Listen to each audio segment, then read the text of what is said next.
Good morning. It's day 18, and today's post is probably going to be a little different because I'm feeling a little different this morning. I've been having some challenges over the last few weeks with some of the dynamics around things that are going on with family members, illnesses, that sort of thing, and thinking about how it affects my own ability to perform. I have multiple siblings, and I'm finding that they are each struggling with frustrations or stress or overwhelm in their different categories of life. And it's not unique to us. I know that everybody out there struggles with various things.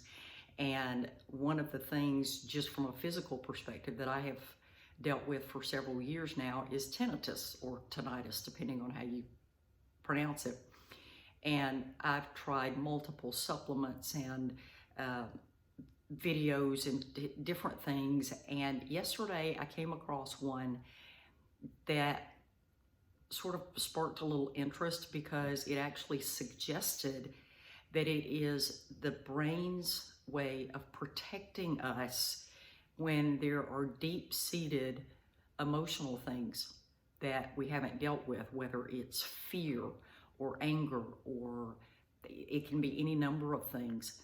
And I can't help but think this morning about how smart our brains are. And I go back to scripture that says that we are fearfully and wonderfully made. And it's amazing to me when I'm reminded how intricately our body, our soul, our spirit, our emotions, our mind, our will, it's all so connected. And today, where I am at is just a place of, okay, Lord, I need you to show me. Is there something that this is actually, the brain is masking other things? Because what I find is it gets really heightened at times to the point that it's hard to focus on anything. And then other times it will get it's a little more subdued, and I can function without any issue whatsoever.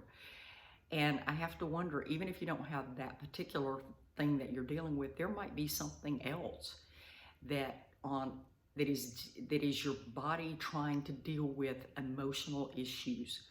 And for some people, that means going and finding a good counselor they can talk to. I would always suggest going to God, because He's the only one that knows everything that's going on. Because even if we sit down with a counselor, we're telling them what we want them to know. So today, I would encourage you, if you're dealing with something or you've tried not to deal with things that have you overwhelmed, start looking at the emotions behind it. Is there something else going on that's impacting your work, your health, your everyday life? And there may not be a way to get out of the particular situation you're in, but there are healthy ways to deal with emotions. And one of them is obviously to connect with other people, which I advocate all the time. But I would really suggest that, like I'm going to be doing over the next several crazy, hectic days that I have, as much as possible, start trying to identify, is there some kind of fear or some kind of a negative emotion that is driving my behavior or lack of behavior, my focus or lack of focus? And I do know this, when you ask God and you believe that He will answer you, He does answer. I remember years ago hearing somebody say, God always answers. He either says yes, no, or wait. That's not an answer. So if you ask in faith, He will reveal what you need to know. So it's day 18, signing off. I'll see you tomorrow.